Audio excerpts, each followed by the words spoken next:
Trazer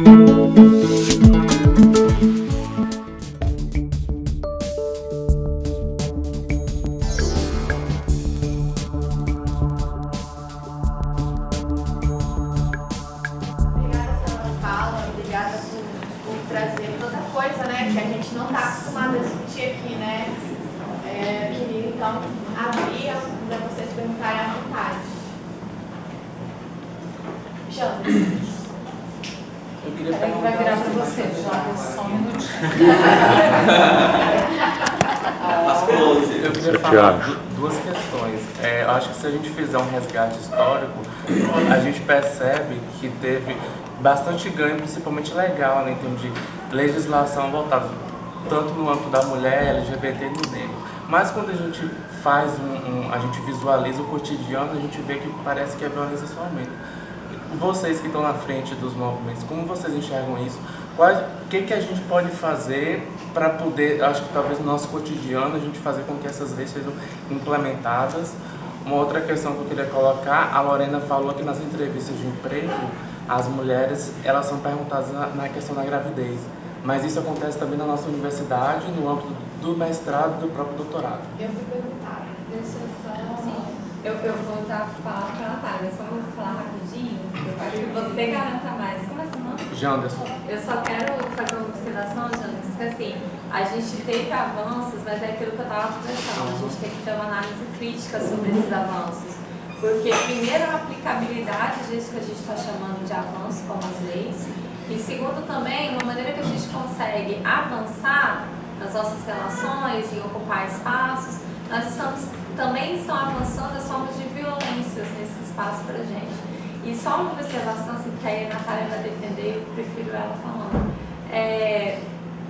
Não está bem assim não. Por exemplo, a população negra, eu ainda tenho uma dificuldade muito grande, uma impossibilidade. Se a pessoa vai registrar como racismo uma queixa, não é registrado. É injúria racial porque a pena é menor. Olha a aplicabilidade. A população LGBT não tem legislação para ela, nenhuma. Tem o nome social. Que é assim, ó. Que aí, que só no SUS é defendida, e em escolas, quando a gente começou a infiltrar mais, veio a questão do currículo, que tem que ser reavaliado, e aí é outro enfrentamento, aí a gente tem que, sabe, estão até conseguindo colocar em setores. As nossas frentes não estão olhando para nós como sujeitos de direito, a gente tem que parar aqui esse enfrentamento para enfrentar outro, porque não estão olhando que tudo está conectado, e isso é uma forma de violação. Então, assim, não está bem assim não no avanço, né? A gente ainda tem uma população que é morta com recados e você não tem uma legislação em sua defesa. A população que teria uma defesa, você não tem instrumentalização nenhuma da rede, sabe? E induz você a escolher qual é o crime, qual é a tipificação que eu vou colocar, que é mais confortável para a manutenção do meu poder, né? Então, enfim.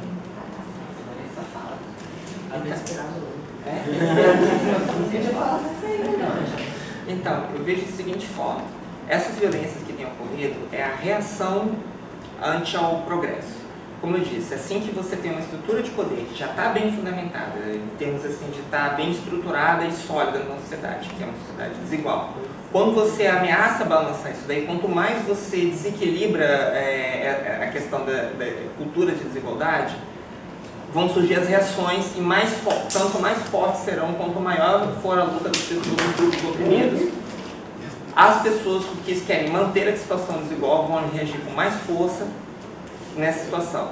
Eu costumo dizer que o golpe de 2016, todas as violências, avanços de discurso de ódio que a gente tem visto, foi o momento em que as máscaras caíram das pessoas preconceituosas e reacionárias, e racistas, LGBTfóbicas. Porque até então existia, mas tinha aquela questão do racismo cortês, como era visto aqui no Brasil. Que era assim, não somos racistas, mas Deus me livre da minha filha casar com um negro. Eu não sou homofóbica, eu até tenho um amigo gay, sabe? É o preconceito cortês.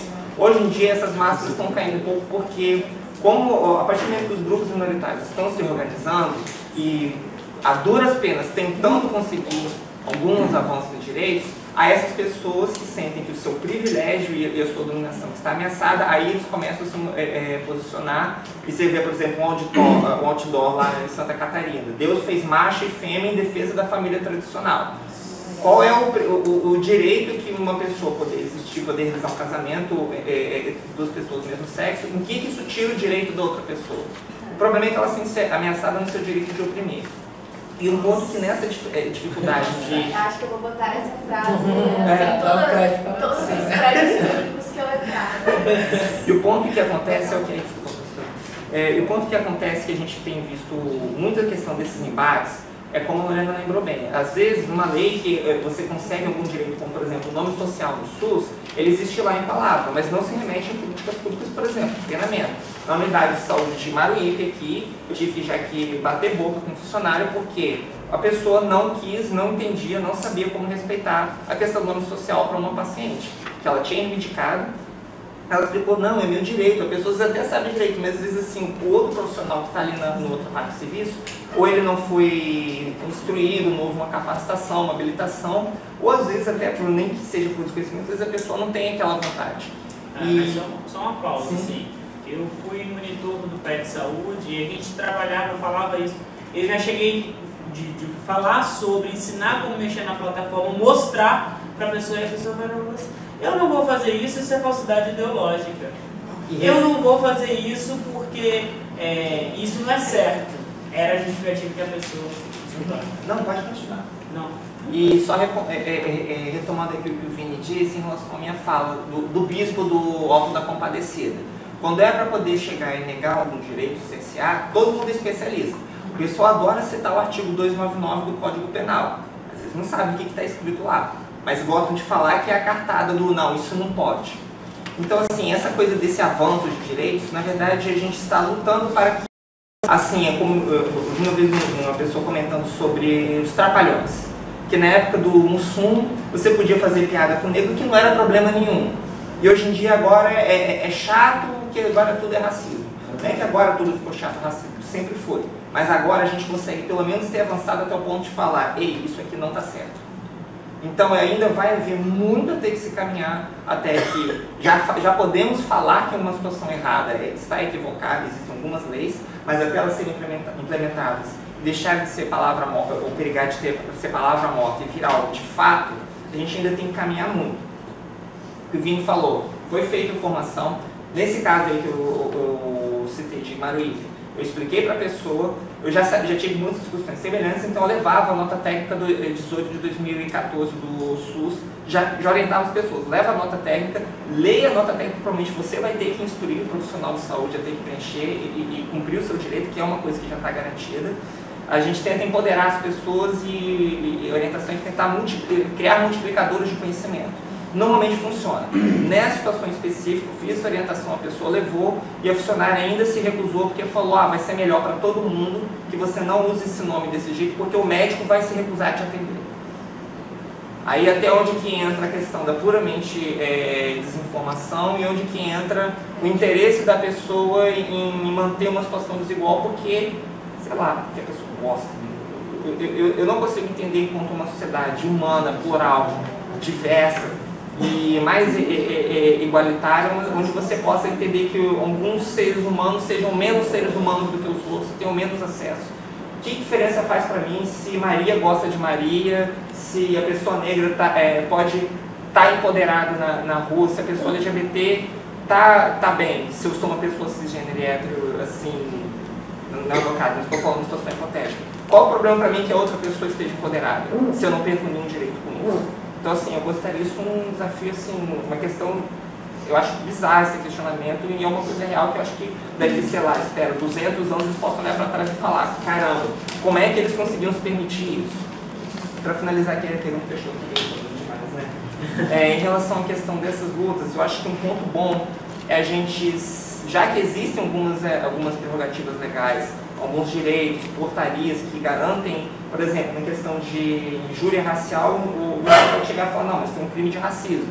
É você chegar, fazer formação e multiplicar entre os pares, porque é uma questão cultural, na minha opinião, que é grande resistência. Se você consegue mudar o paradigma cultural, fica mais fácil para você chegar e conseguir fazer com que os direitos sejam respeitados. Por exemplo, agora falando um pouco sobre luta antimanicomial.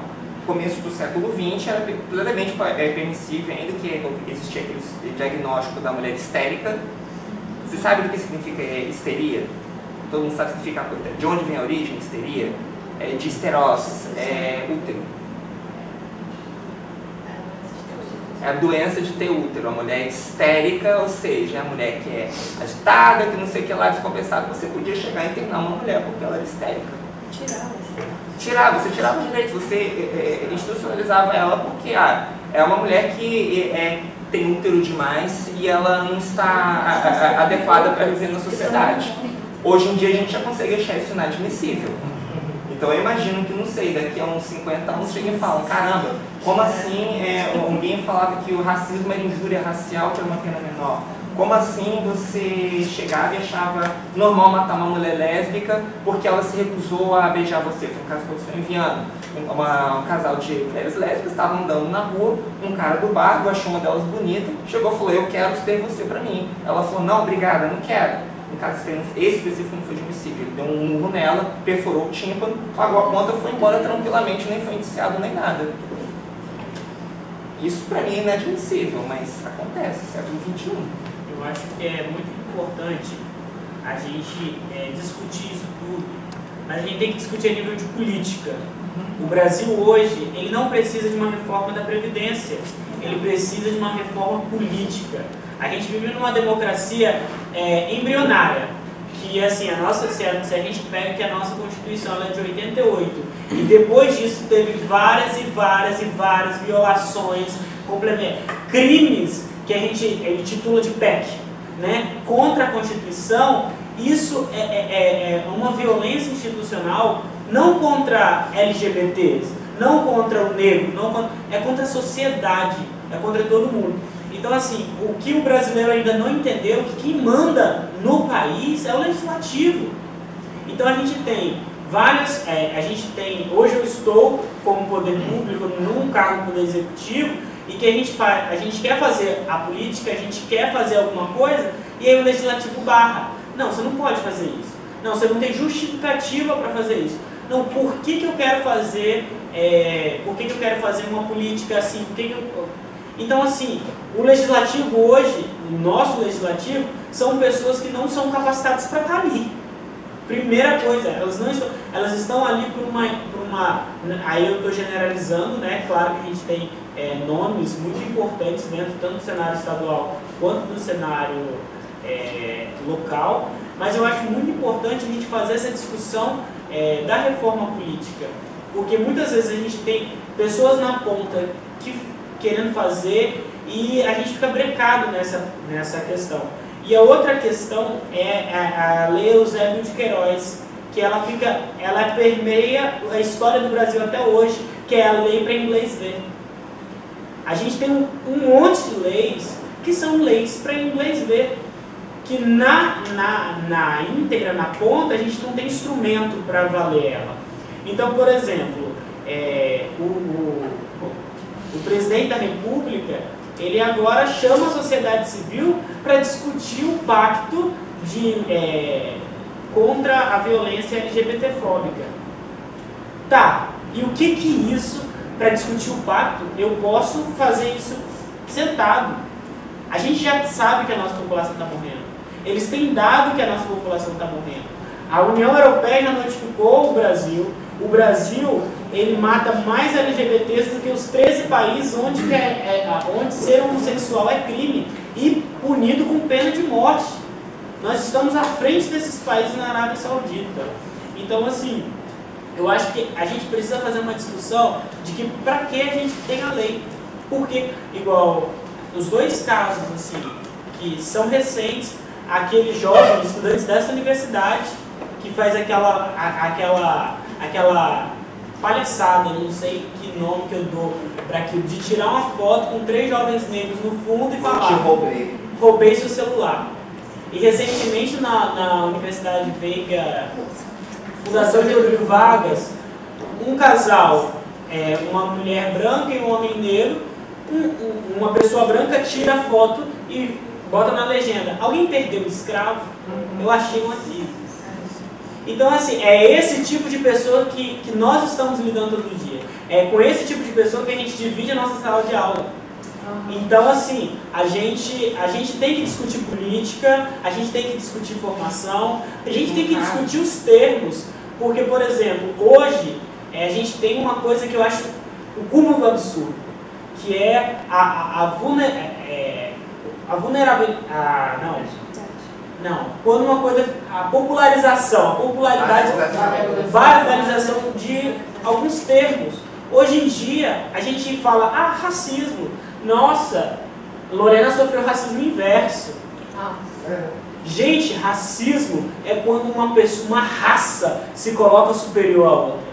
Isso é racismo. Racismo é quando você coloca o seu direito quanto raça acima de uma pessoa. Isso é racismo.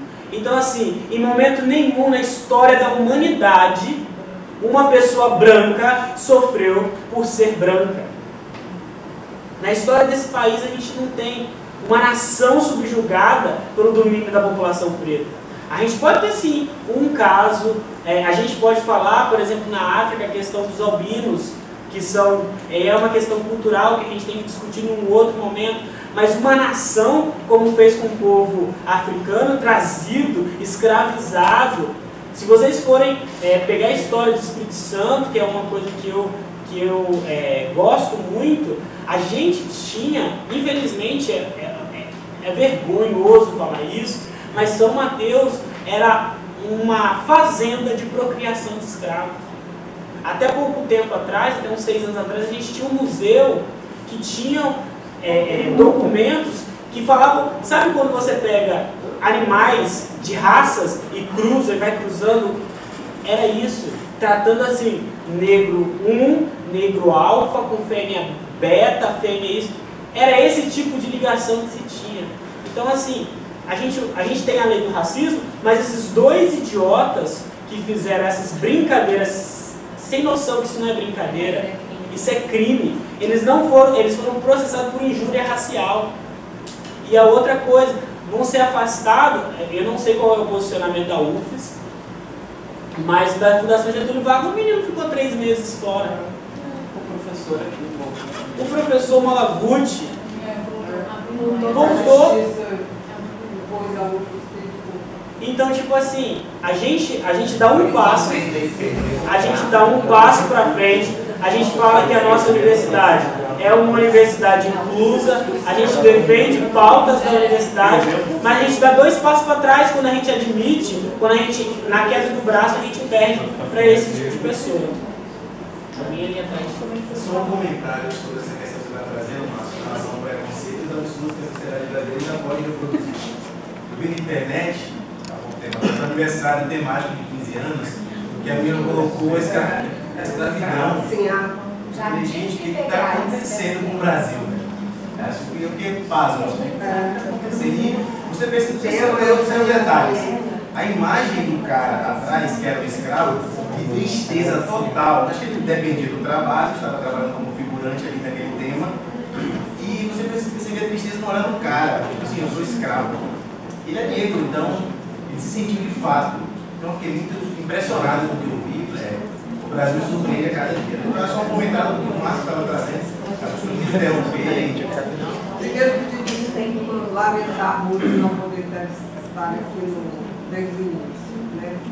Eu estava até pensando aqui, eu falo que tem uma dívida histórica, porque você fala que você é uma mulher branca, então a sua vulnerabilidade é menor por outras coisas. E eu sou uma mulher negra, que a minha vulnerabilidade também é muito menor do que determinadas outras mulheres. Eu acho que isso é uma questão importante da gente pontuar. A minha vulnerabilidade não é igual à vulnerabilidade de Dona Maria qualquer, de uma das pessoas que estão limpando esse chão aqui para nós. São vulnerabilidades totalmente diferentes, né? E eu assim eu me aposentei em fevereiro e fico muito feliz de ver que a gente está trazendo esse tema para aqui para dentro. Isso aqui é o departamento de enfermagem, onde tem uma população enorme de alunos negros, mas que esse tema não afeta, inclusive, os alunos negros que estão aqui. Nós fizemos um esforço imenso, uma época, para poder discutir a questão da saúde da população quilombola. Os alunos odiaram a visita à comunidade quilombola. Eu vim chorando. Eles odiaram a visita. Então, na realidade, isso é muito anterior. A gente não tem que tratar só a população branca. Nós também precisamos tratar a população negra. Eu já fiz parte do movimento negro e saí exatamente porque eu era uma negra diferenciada daqueles outros negros que estavam ali. Né? Eu fui acusada até de ter mãe branca. Podia interferir na escolha do meu pai e nem do meu nascimento. Infelizmente eu não podia fazer isso. Então eu vejo assim, eu fico super feliz. E eu sei que nem todos os alunos que estão aqui, esse é um tema mobilizador para eles.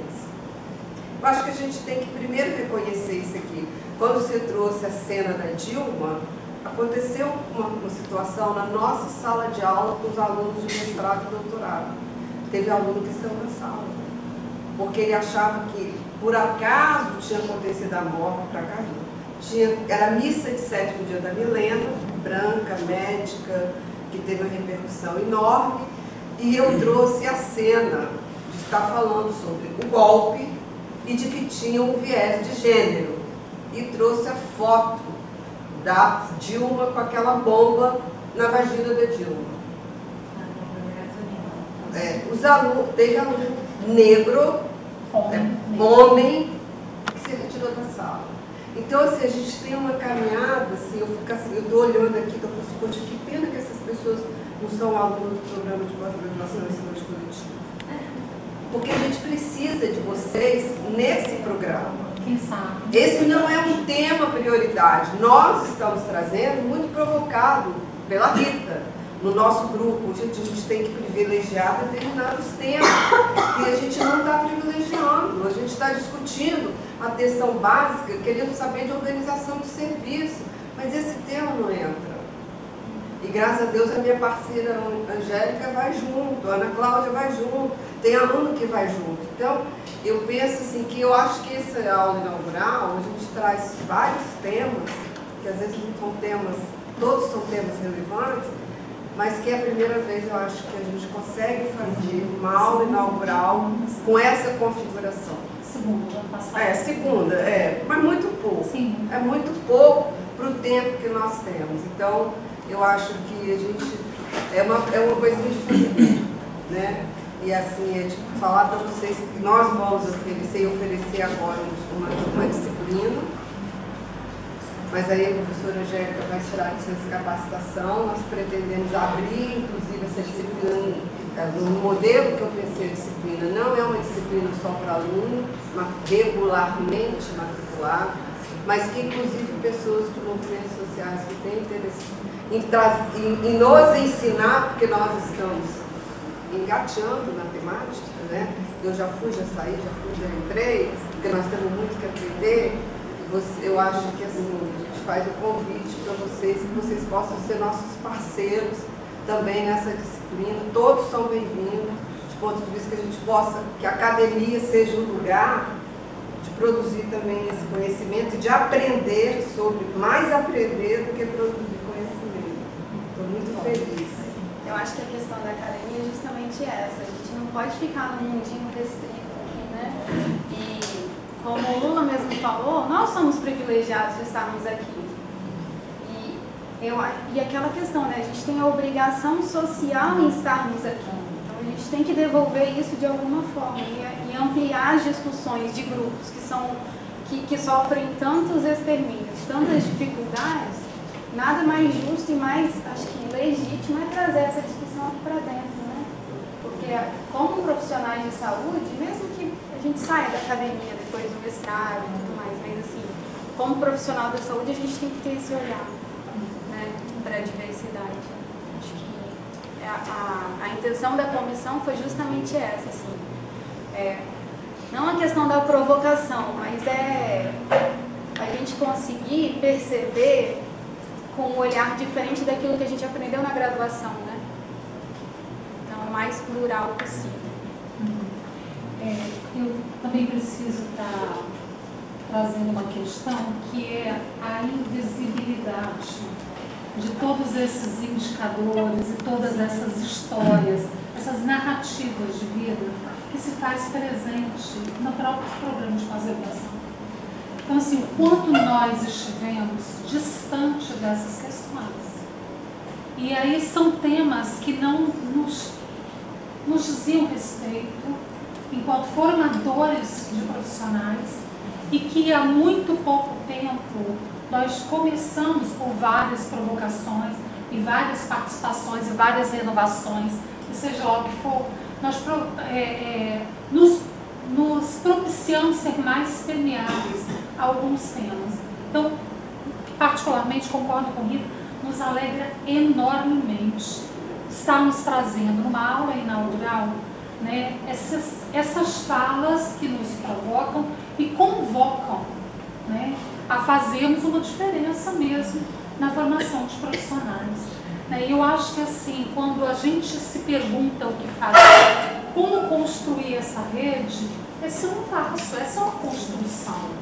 Essa é uma rede que vai se formando, se fortalecendo e que com os alunos aqui presentes em pesquisas, em reflexões, a gente traz evidência, tira o invisível para o visível, em termos de produção acadêmica que seja, ou nessa interlocução com as práticas, com várias instituições, para que a gente promova, sim, uma análise das políticas que estão aí. Porque as políticas, elas estão aí presentes. O que a gente fala em sala de aula é que uma política, ela não é uma referência bibliográfica.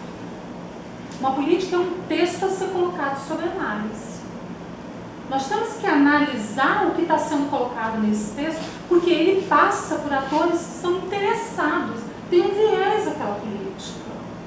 E quando aquela política ela não tem um viés tão enviesado, né, a não implantação da política, muitas vezes, ou a implementação da política, ela está enviesada, porque a fala de vocês, ela vai mostrar isso. Quando muito, nós não temos retrocessos. Retrocessos, inclusive, na Carta Magna.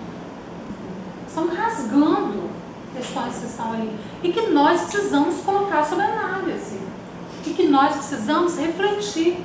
Esse é um programa de saúde coletiva. Nós trazemos duas áreas importantíssimas, que é a área da epidemiologia e uma área de política e gestão. Na área de política, a gente traz a questão de uma análise de serviços de saúde, análise de sistemas de saúde. Nós colocamos sob a avaliação políticas de saúde. Então, assim, como que um tema tão importante como as violências na saúde, né, tem sido invisíveis para um programa como o nosso.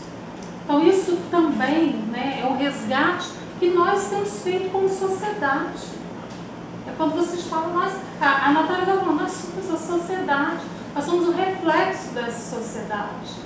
Né? Então, assim, tem um movimento de abertura e de conquista, eu acredito que sim.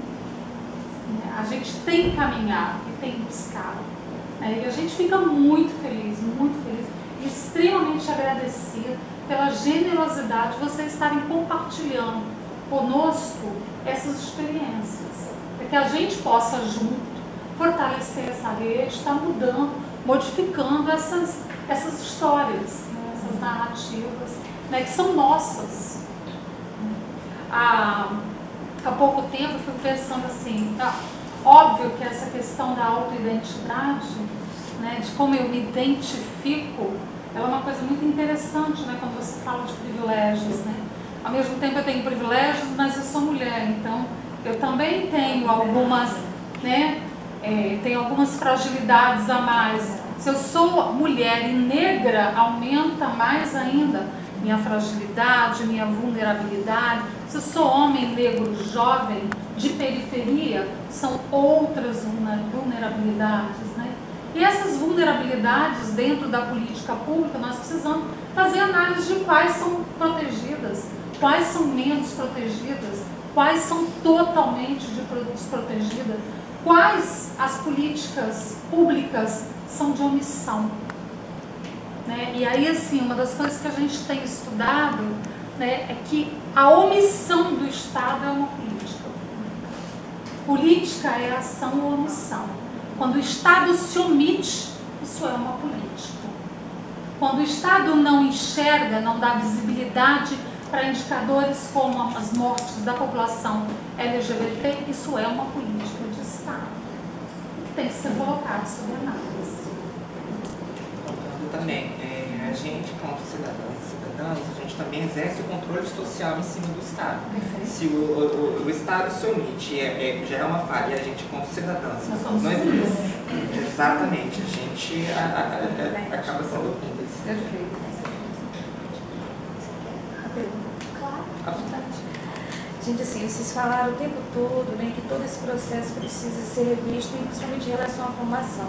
Queria que vocês fizessem uma relação com as mudanças que houve no Brasil em relação nos últimos tempos às políticas educacionais, sobretudo nas mudanças das bases curriculares do ensino médio.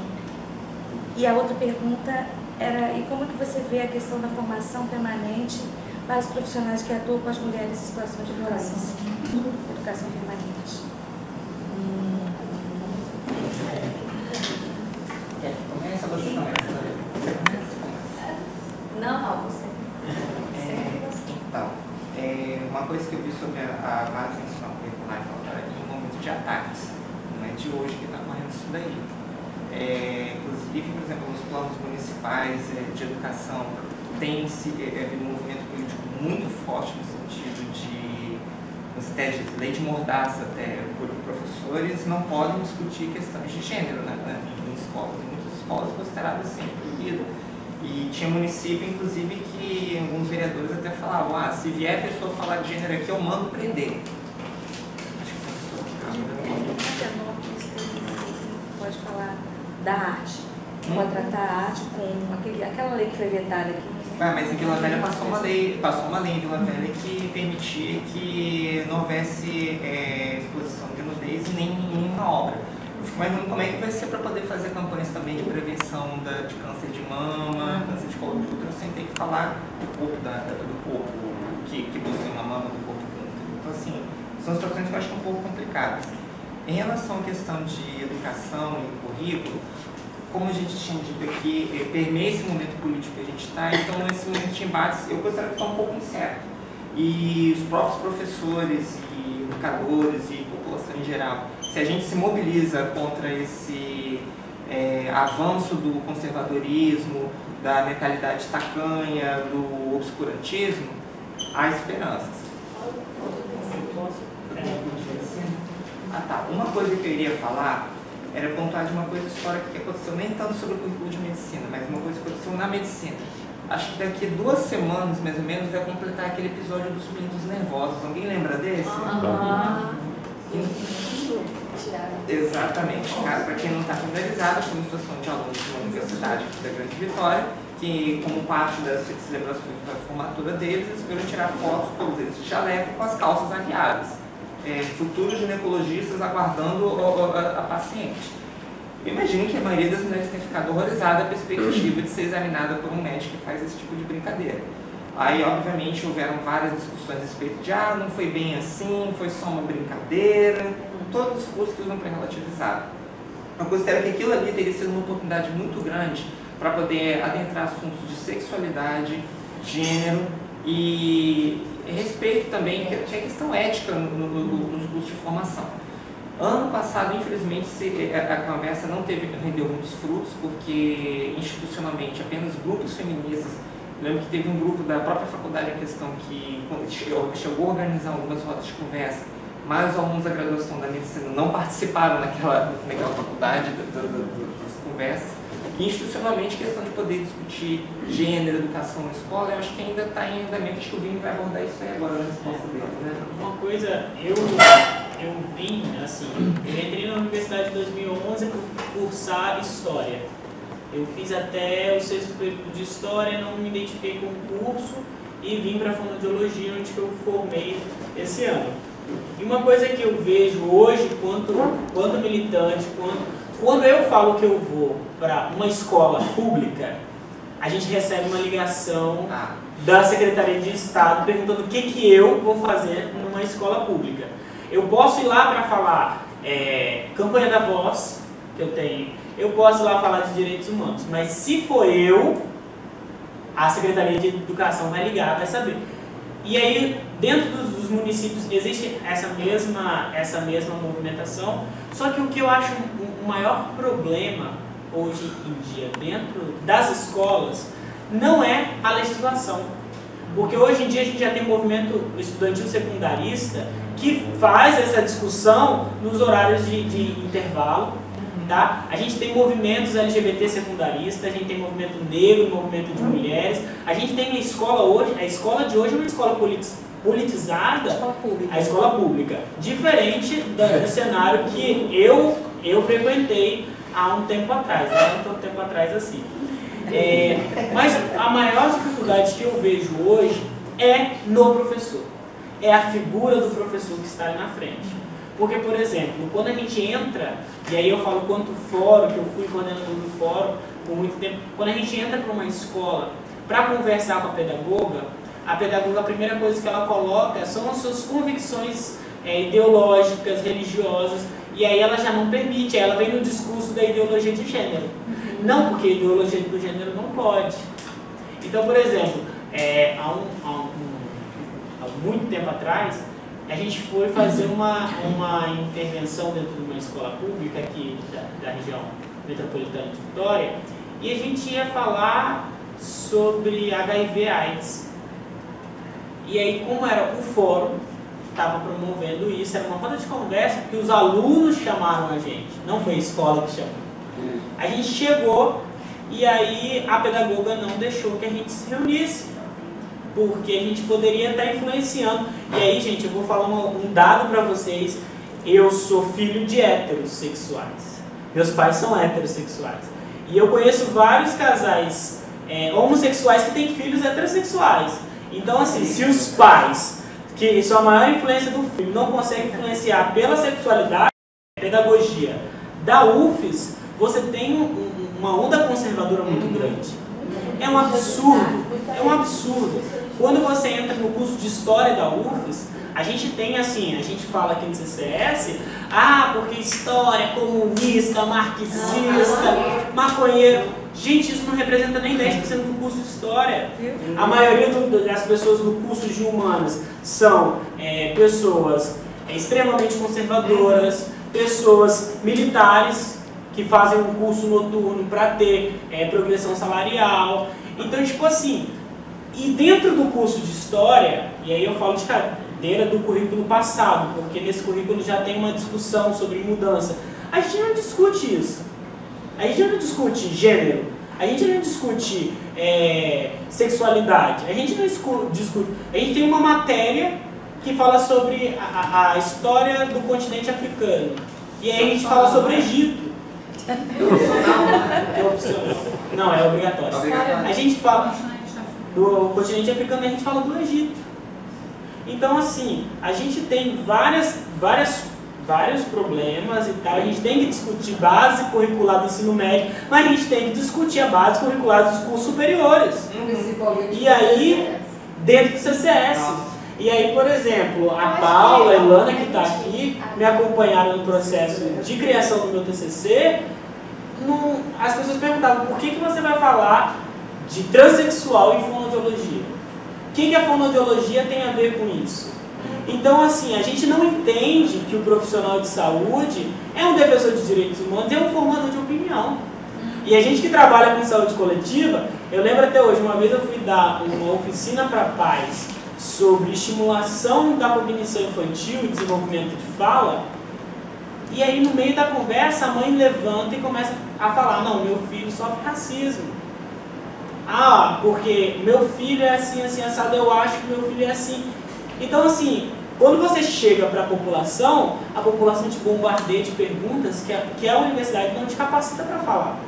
Porque os professores não querem falar, porque não está dentro do currículo. Então, eu acho que essa discussão do currículo é super importante, mas a gente, se é assim, eu tivesse que pensar, eu ia pensar de uma estrutura também de cima para baixo.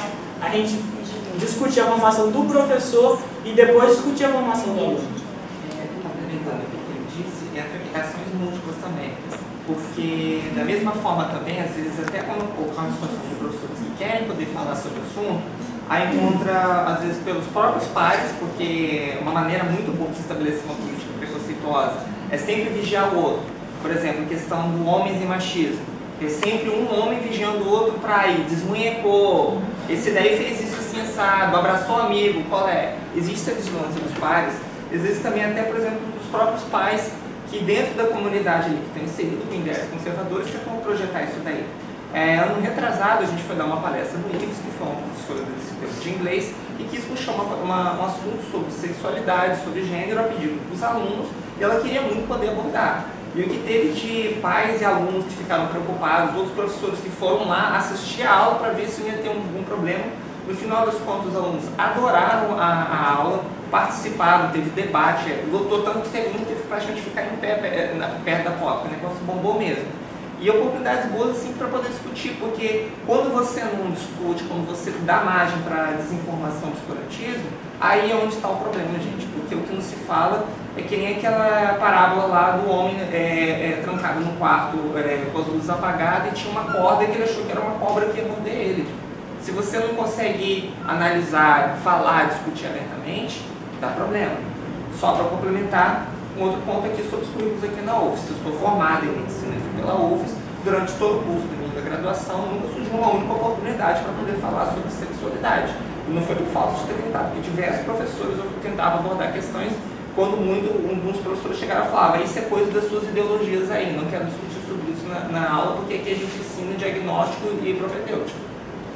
Como o tempo acabou, mas teve uma parte direcionada a mim, assim, eu acho que já está respondido no seguinte sentido. De novo a questão da aplicabilidade. De novo a questão da aplicabilidade, porque você tem normativos, você tem alguns movimentos, mas você conseguir avançá-los e fazer valer, o que está acontecendo? Assim, a gente vai na escola, por exemplo, eu estou falando de gênero, para falar de violência contra a mulher.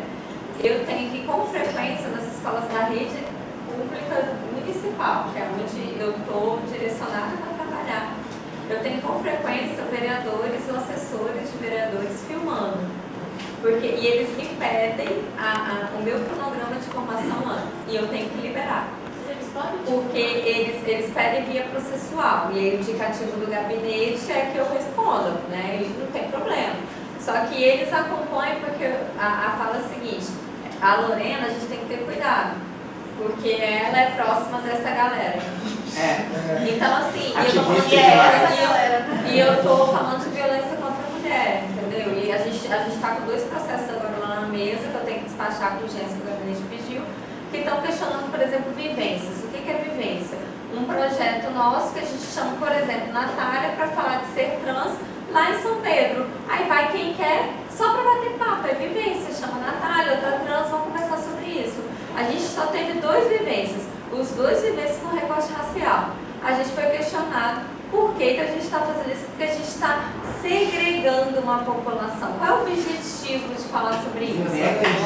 Para vocês terem noção de como que está, entendeu? Então, assim, eu já tive que receber na época da alteração da discussão da alteração curricular, né? Eu tive que receber, e assim, veio do gabinete, receba, está em período eleitoral, e calma. Eu tive que receber uma junta de 40 e poucos pastores, querendo explicação, e querendo que eu apresentasse para eles o que a gente apresenta nas escolas municipais. Vocês precisam entender o nível que está. Por isso que, assim, é de se desconfiar desse movimento. E, assim, por mais que você tenha indicativo, aí uma coisa, assim, que eu vou pular, eu acho que muito salutar isso que está acontecendo aqui. Até para mim, pessoalmente, porque eu venho num mês em alusão à violência contra a mulher, e eu já estive em várias faculdades particulares, assim, e é desmotivante, porque os alunos são obrigados a estar ali para, tipo assim, você acha que vai ter pergunta no final, levanta a mão, cadê a lista de presença? Pô. Então, assim, mas o que eu estou falando também que é motivante, que é salutar? Eu acredito, eu acho que a gente aqui, quanto convidados e convidadas, que é um investimento na produção de vocês e que vai muito nos auxiliar. Eu já tive a oportunidade de estar sentada onde vocês estão, eu sou cria daqui, fiz especialização em saúde coletiva, estava com um projeto com a professora Maristela para mestrado dentro do Estratégia de Saúde da Família, até que comecei a me deliciar com isso que eu atuo hoje e falei, cara, eu preciso parar, porque eu acho que eu posso produzir em outras vertentes. E aí, o que eu quero, assim, colocar, né, é que, por exemplo, o lugar de fala. A gente está no acadêmico, assim, produzindo, teorizando e pegando artigos, a gente está ficando expert em saber onde são os melhores artigos, melhores referências, melhores plataformas. A gente se delicia no DataSource, tem, assim, uma coisa, eu consigo mexer no DataSource, para mim era assim. Mas a gente não, a gente está substituindo o lugar de fala. Isso que vocês estão fazendo hoje é tentar visualizar uma produção a partir de respeitar o lugar de fala, sabe? E a mesma coisa na questão da formação permanente de violência contra a mulher. A gente está elaborando, olha quem está elaborando, olha quem está pensando, olha quem está determinando, a gente conversou isso aqui hoje de manhã, né? Quem está nesse poder de determinar. E a gente está trocando, sabe? A gente está usurpando o lugar daquela mulher que de fato é em situação de violência, mas a gente não está ouvindo. Então nossas produções, elas podem ser descartadas pelo público-alvo, porque não representa. E é assim que está surgindo a política. É por isso que está um senso comum exorbitante, somos ensinados a pensar assim, não adianta nada ir lá. Por que não adianta? Não vai dar em nada. Não adianta nada responder as perguntas, não vai dar em nada, eles não vão lembrar de mim, não vão dar o retorno, não vai surtir efeito para mim. Então, assim, a gente tem que tomar muito cuidado também, sabe? E que tipo de produção e para quem que a gente está produzindo. Isso era uma coisa que eu queria jogar, porque no meio de todo esse movimento, acho que é a primeira vez que nós estamos numa aula inaugural. Eu, pelo menos, uma aula inaugural de um currículo que é tão qualificado e misturado, sabe? Tem gente de tudo quanto é frente, eu sou da psicologia e me sentia confortável aqui. Então, assim, é um pouco isso, sabe? Vocês sempre respeitarem quem está com o protagonismo que vocês estão querendo investigar mesmo, pesquisar. Sobre você, de onde você vem e a violência que você vem trazer pra gente, eu queria te alertar para você cobrar aqui desse programa, porque da minha turma aqui no ano passado, tem uns 7 ou 8 projetos que vão tratar da violência contra a mulher de diferentes formas. Então, cobra aqui que eles têm que aparecer. A dona evolutiva. A devolutiva, É isso que eu ia falar. Gente, só fazer uma consideração final já, né? Mas a primeira pergunta que apareceu ali, não vou dar conta de responder as demais, que eu acho que talvez seja o X da questão, né? O que acontece? De fato, a gente teve sim avanço na produção legislativa, né? É inegável que hoje em dia a gente tem uma produção legislativa nessas temáticas bem maior do que um tempo atrás. E é inegável também, de certa forma, a nossa Constituição Federal, né, a mais recente, ela também é um avanço em relação às demais, né? Mas o que está colocado, o que está em xeque, é que não é a produção legislativa que vai nos salvar. Não adianta a gente rogar por mais leis apenas como a solução, que isso não vai acontecer. A gente acabou de vir de um golpe, como bem a Natália disse aqui, que as pessoas simplesmente rasgaram o que diz a Constituição. A Constituição é bem nítida ao elencar qual é o rol de causas de impedimento. Pedalada fiscal passa longe do que está lá no rol de impedimento. Então burlaram isso, que é uma legislação muito objetiva. Se alguém for lá pesquisar o rol de causas de impedimento, pedalada fiscal não está lá. E no mais, diversas pessoas praticaram pedalada fiscal, inclusive o presidente que está aí, inclusive há pedidos de impeachment pelo mesmo motivo, mas ele não foi impeachmentado. Então, assim, houve sim um golpe, né? Um golpe legal, parlamentar. Então, diz pouco a produção legislativa para nós. O que diz para nós é a luta política. Então, o que a gente está fazendo aqui é luta política. Claro que é a luta política que reivindica direitos, a luta política que também produz consequências legislativas, mas o que a gente quer é a transformação dessa sociedade em sua estrutura. Então, o que a gente busca fazer aqui, o que a gente busca fazer nas nossas organizações é mudar essa sociedade através da nossa luta política. E aí vou deixar, fazendo a merchan, vou deixar a nossa página da nossa organização, que se chama Círculo Palmarino. A página Círculo Palmarino é essa. Lá tem um pouco do que a gente vem fazendo aqui no estado do Espírito Santo. Obrigado, gente. Gente, a gente está com o tempo já estourado. Eu queria pedir para vocês encerrarem. Não sei como a gente encontra vocês, porque eu acho que talvez algumas pessoas vão querer estar com vocês em outros momentos, né? Vou só então colocar essa referência, que a gente já conversou demais. O Centro de Referência de Atendimento à Mulher no município de Vitória, que fica aqui na Casa Cidadão, a partir de vocês, podem indicar, não precisa o agendamento prévio. A gente entende que a pessoa tomar a decisão de intervir na situação, a gente já tem que resgatá-la e não seremos nós que vamos botar mais obstáculos, né? Agendar, para entrar no processo de desistência. Então, de meio-dia 19, é só comparecer na Casa Cidadão. O telefone do setor é 3382-5391. E eu vou deixar o meu pessoal porque eu estou num processo de mudança. Eu vou morar em Brasília, então eu deixo o meu pessoal para estar ajudando vocês no que for possível. Então é o 99908-1564 e a gente pode estender a conversa, tá bom? 99908-1564. Você não tem nada, tô perguntando. Temos telefone tudo amigo. Ah, tá. 99908-1564. Então, gente, eu tô lá no Palácio da Fonte Grande, ali no final da Rua 7 de Setembro. A coordenação é uma coordenação muito nova. Ela tem menos de um ano, com uma rotatividade, eu já sou o terceiro. Eu sou o terceiro coordenador. Então, assim, é uma política muito difícil de ser implantada, mas a gente está, como diria minha mãe, comendo pelas beiradas, né? A gente vai chegar no centro. E aí eu deixo, assim, meu pedido a esse programa, que eu tenho um respeito, um carinho, professora Rita, professora Angélica, um carinho enorme. A responsabilidade de vocês hoje aqui é muito grande, tá? E se precisarem de mim, o telefone lá da minha sala é bem 3636-1324. Eu acho que o antigo coordenador era do PT. 1324. O meu telefone é 99814-5943, Joel também tem. Então é isso, gente. A gente está aí disponível, inclusive fazer aí a chamada do NUPGASC para falar sobre as conferências LGBTs, fazer essa cobrança ao Estado, o que foi implementado. A gente tem um material lá, doidinho para o pesquisador pegar aquilo de lá e trabalhar. Tá bom, gente? Eu já dei esse S ou Lula Rocha também nas redes sociais. E de minha parte, gente, eu vou começar a citar aqui coletivos que a gente participa, vai me alongar um pouco. 450.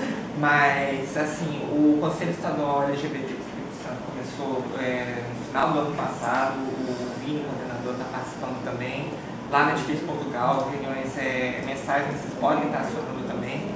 Da mesma forma, o Conselho Estadual de Defesa dos Direitos da Mulher está ali como um aparelho público também de controle social e participação também da população. Então, você que é mulher, você que é cidadã e quiser entrar em contato, pode ir lá, Edifício Portugal, e eu só não lembro agora de cabeça o contato lá do CEDINES e do Conselho. Mas eu vou passar o meu contato, aí eu repasso a vocês, tudo bem? O meu e-mail é Natália, feijão com arroz, gente, sem H, sem Y, nem nada, é só Natália mesmo. feminista@gmail.com. E o meu WhatsApp é 98814-8660. Vocês podem também me procurar na rede social. Eu estou no momento com o meu perfil principal bloqueado por questão de uma postagem que é política que eu fiz. Mas assim, se for desbloqueada pelo Facebook, eu não retorno a vocês, tá? Mas Natália Becker, pode chamar lá também. Obrigada.